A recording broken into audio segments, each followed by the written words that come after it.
Hello বন্ধুরা, আজকে একটা নতুন ব্লগ নিয়ে চলে এলাম। তোমরা সকলেই জানো আজ 30 তারিখ, আর 30 তারিখেই হবে মন্দির উদ্বোধন। দীর্ঘ প্রতীক্ষার পর সেই সময়টা আমাদের চলে এসেছে, তাই তোমাদেরকে দেখাবো আজকের ভিডিওতে ভেতরে কি কি হচ্ছে। মন্দিরে এন্ট্রি জায়গাটা ঠিক এরকমভাবে সাজানো হয়েছে, আর এটা হচ্ছে গেট। আর এখানে যে ঘাসগুলো দেখতে পাচ্ছ, এই ঘাসগুলো কিন্তু বসানো হয়েছে, এই নামটাও লাগানো হয়েছে। সমস্ত রকমভাবে সুন্দরভাবে সাজানো হয়েছে। পর্যটকদের ভিড়ও কিন্তু আস্তে আস্তে হয়ে আসছে। আমরা গেছিলাম ভোরবেলার দিকে, সেই টাইমটা একটু ফাঁকা ছিল। আর দেখো এখানে প্যান্ডেল হয়ে গেছে, এখনও কিছুটা কাজ বাকি আছে। পুরোপুরি মন্দিরে ঢোকার অনুমতি নেই, বাইরে দিয়েই যেটুকু পারছি তোমাদেরকে দেখাচ্ছি। এই ঘাসগুলো বসানো হয়েছে, সাইডটা দেখো পুরো এরকম টাইপের। ভেতরে ঢোকার অনুমতি পুরো বন্ধ। খুব সুন্দরভাবে সাজানো হচ্ছে চারিপাশটা, দেখো কি সুন্দর ফুল দিয়ে সাজানো হচ্ছে চারিপাশটা। এখানেও একটা গেট করা হয়েছে এরকম টাইপের। আর মন্দিরের মেন গেটে থাকবে শ্রী চৈতন্যদেব।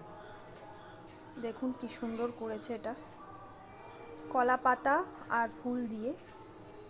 এখানে টোটোগুলোকে সাজানো হয়েছে। এই যে চৈতন্যদেব, মেন গেটের ওপরে চৈতন্যদেব থাকবেন। এটা হচ্ছে মেন গেট,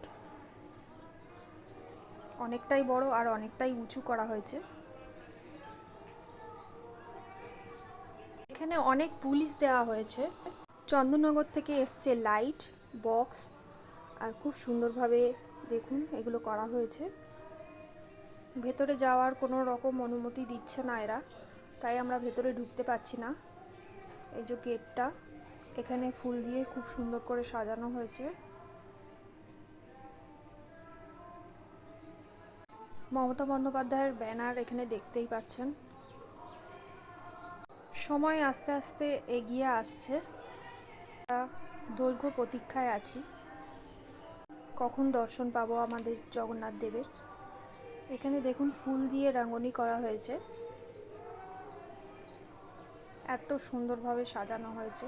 আর সব গেটে কিন্তু পুলিশ আছে। অনেক ইউটিউবার দাদা দিদিরা এখানে এসছেন সকাল থেকে, আমরাও এসছি ভোর রাত থেকে। আমরা আগের দিন রাত্রে এসছি, আর এখানে আস্তে আস্তে প্রায় ভোর হয়ে গেছে। আমরা এখানে হোটেল নিয়ে নিই, এখানেই সকাল থেকে ঘুরবো আর বিকেলবেলা বাড়ি চলে আসবো। আমাদের থাকার কোনো রকম প্ল্যানিং ছিল না, তাই আমরা আর হোটেল বুক করিনি। প্রথমে ভেবেছিলাম হোটেল বুক করব, কিন্তু তারপরে ভাবলাম না, ধীরে ধীরে পর্যটকদের ভিড় বাড়বে, তাই আমরা বাড়ি চলে আসবো বিকেল।